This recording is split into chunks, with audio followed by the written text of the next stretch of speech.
Всем привет! Сегодня мы расскажем вам несколько историй о людях, которые должны были следить за соблюдением порядка в обществе, но нарушили закон, за что получили суровые наказания.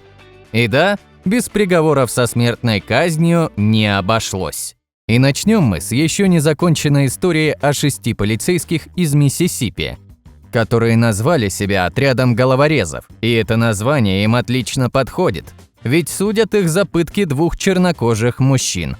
Как инструменты для своих садистских игрищ, отряд головорезов выбрал электрошокеры и секс-игрушки. Бывшие заместители шерифа округа Ренкин, Кристиан Дедман, Хантер Элвард, Брэд Макалпин, Джеффри Миддлтон, Дэниел Обдайк, а также бывший офицер Ричленда Джошуа Хартфилд согласились с обвинениями, которые включали в себя нападение и препятствование правосудию. Дедман, Элвард и Обдайк также признали себя виновными в 3 федеральных уголовных преступлениях. Тогда Дедман избил белого мужчину электрошоком и выстрелил из пистолета рядом с его головой, чтобы заставить того признаться. В это время Элвард и Обдайк были рядом и не вмешивались. Приговор уже бывшим полицейским будет вынесен в середине ноября. Но уже сейчас можно говорить о том, что они не будут шуточными. Дедману и Элварду грозит максимальное наказание в виде 120 лет заключения и штраф в размере $2 750 000. Хартфилду и Миддлтону грозит возможное наказание в виде 80 лет лишения свободы и штрафа в размере $1,5 миллиона. Макалпину грозит 90 лет лишения свободы и штраф в размере $1 750 000. А Обдайк может быть приговорен к 100 годам лишения свободы со штрафом в размере $2 миллионов. Но неспокойно не только в США. Например, в 2015 году в Израиле все очень внимательно следили за судом над майором полиции, прокурором и адвокатом. Как эти трое оказались в одной лодке? Адвоката Рональд Фишер, прокурора Рут Дэвид и майора полиции Эрона Малка судили за сговор. Эрон Малк пошел на сделку и признался, что получал дорогостоящие подарки и оплату заграничных поездок от адвоката Фишера за то, что Малка предоставлял ему различные секретные данные о расследованиях, что было расценено судьей как взяточничество и помеха в правосудии. Малка был приговорен к 8 годам тюрьмы за участие в мошеннической схеме. Еще до вынесения приговора он жаловался на невыносимые условия. 4,5 месяца бывший майор полиции провел в одиночной камере, а на немногочисленные прогулки его выводили в наручниках и кандалах. По словам бывшего полицейского, выжить в таких сложных условиях ему помогли мысли о детях и психотропные лекарства.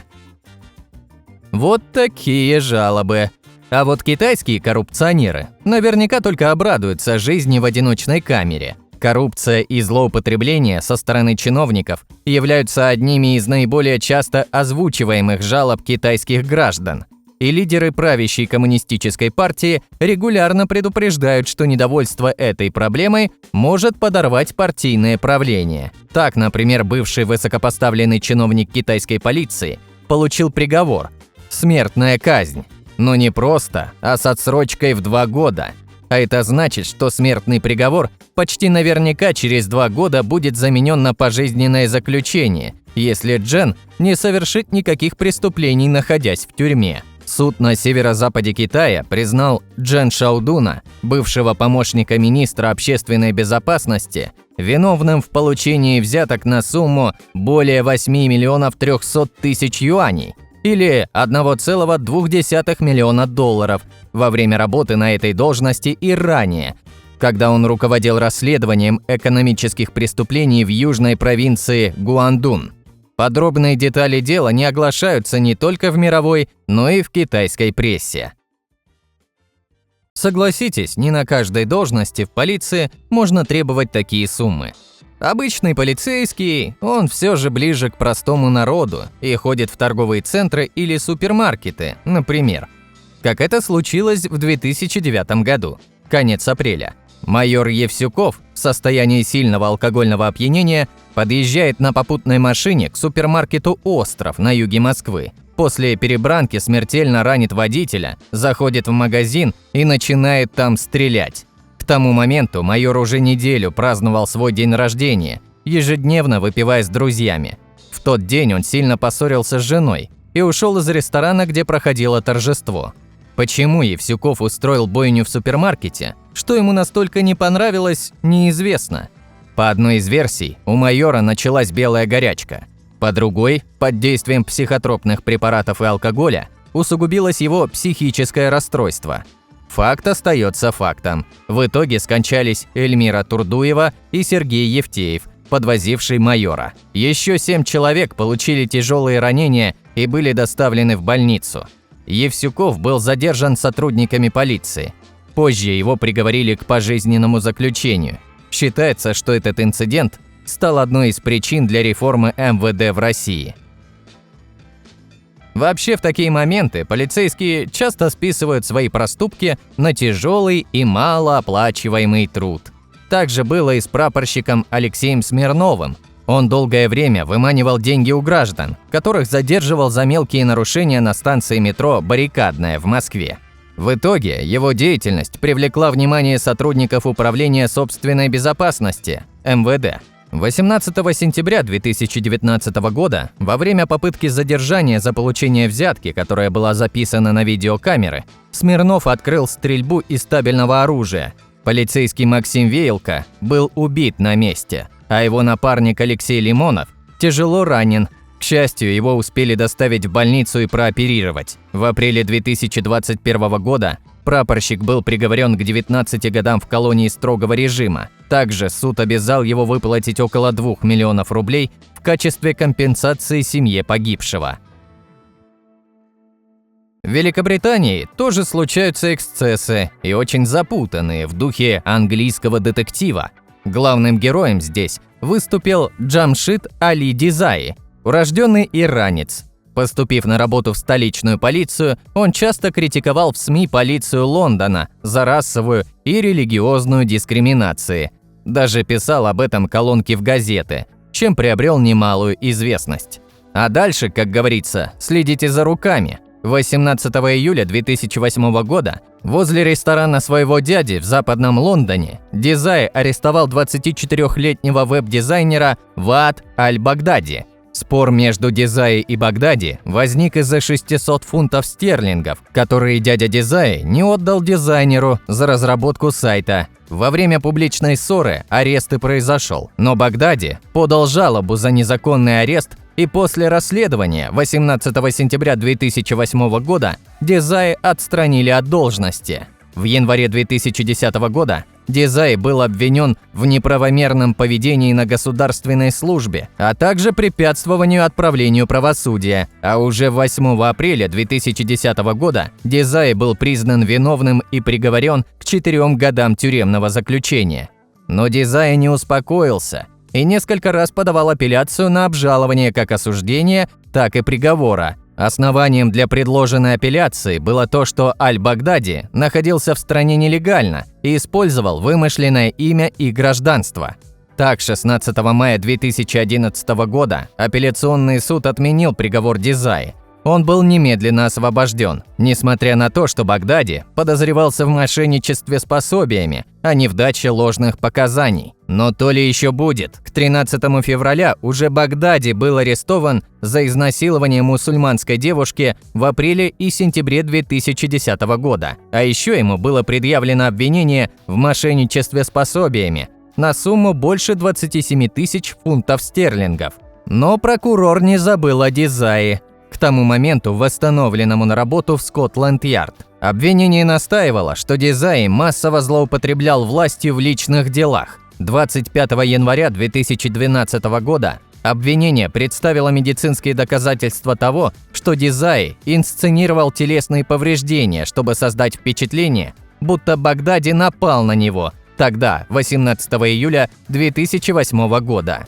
Несмотря на то, что в суде Дизаи настаивал на том, что Багдади вел себя неадекватно и напугал жену Дизаи и других свидетелей, несмотря на то, что Дизаи утверждал, что Багдади дважды толкнул его и ткнул мундштуком трубки от кальяна, 13 февраля 2012 года Дизай был снова признан виновным в неправомерном поведении на государственной службе и попытке воспрепятствовать отправлению правосудия. Вердикт жюри был единогласным. Его приговорили к 3 годам лишения свободы по каждому пункту обвинения. Последующие апелляции нечестному копу уже не помогли. Он больше не смог работать в полиции. Аль-Багдади же разрешили подать заявление о предоставлении убежища в Великобритании, несмотря на предыдущие правонарушения. Этот полицейский еще легко отделался, правда? С другой стороны, он же никого не пытал. То ли дело печально известный казанский ОВД «Дальний». 11 марта 2012 года от издевательств сотрудников «Дальнего» скончался Сергей Назаров. Да, Назаров не был ангелом. Он 6 раз сидел, но сотрудники «Дальнего» применили пытки, чтобы выбить из него признание в краже мобильного телефона. По данным медицинской экспертизы, причиной смерти Сергея Назарова стали разрывы прямой кишки, нанесенные ему при помощи бутылки из-под шампанского. После этого началось масштабное расследование, которое вывело на чистую воду сотрудников полиции Дальнего, создавших целую схему выбивания показаний.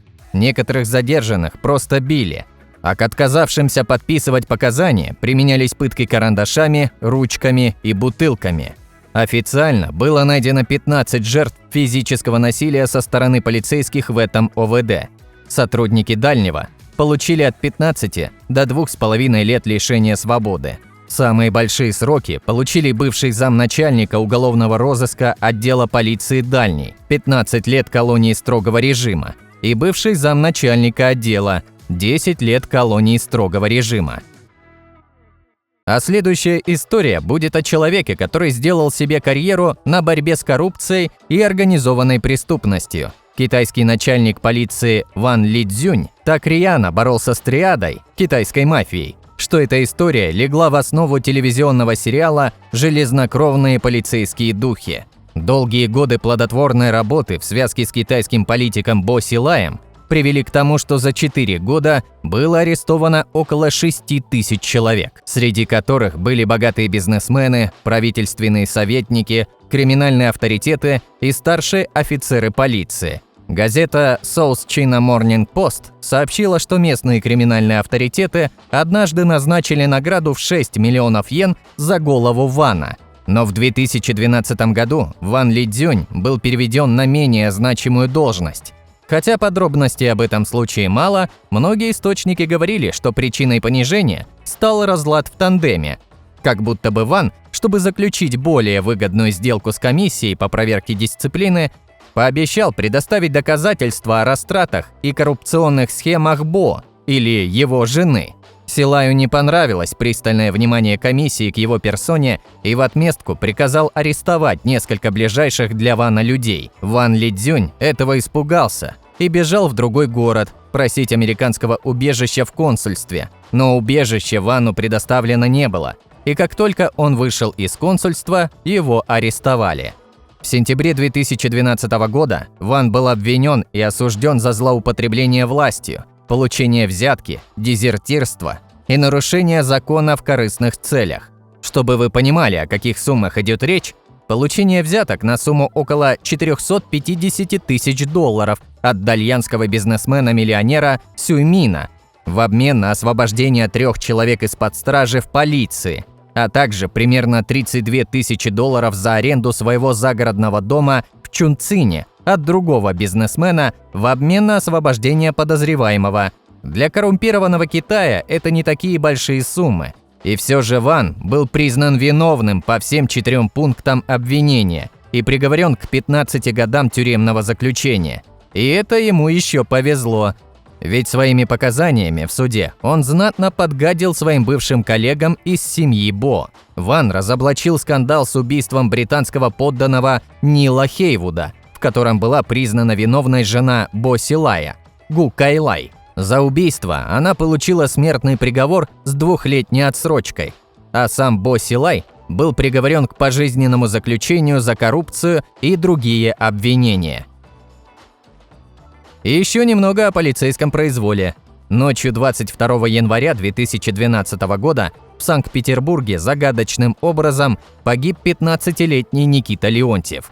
Он возвращался домой после тренировки, когда был задержан 3 сотрудниками полиции, обвинившими его в грабеже. Якобы он избил некую Светлану Кузнецову и отнял у нее сумку с 300 000 тысяч. Во время допроса в полицейском участке подростку стало плохо. Никите вызвали скорую, но медики не смогли спасти парня. Леонтьев скончался по дороге в больницу. После смерти подростка против него было возбуждено уголовное дело по статье «Грабеж». Экспертиза установила, что подросток умер из-за перелома височной кости. На теле Никиты насчитали свыше 100 повреждений. Позже один из полицейских, участковый Иванов, признался в избиении подростка, но причину своих действий назвать не смог. Остальные полицейские давать признательные показания отказались. Позже 3 полицейских участников инцидента были уволены из органов. Майор Алексей Малых умер до окончания следствия. Лейтенант Иванов получил 6,5 лет в колонии строгого режима, а майор Прохоренко – 9 лет колонии общего режима. Лишь в 2014 году, уже после вынесения приговора полицейским, Никита был оправдан посмертно. Вот такие истории о полицейском произволе и коррупции мы собрали для вас сегодня. Как думаете, наказания справедливы? Ну а мы прощаемся, до встречи в новых видео на канале.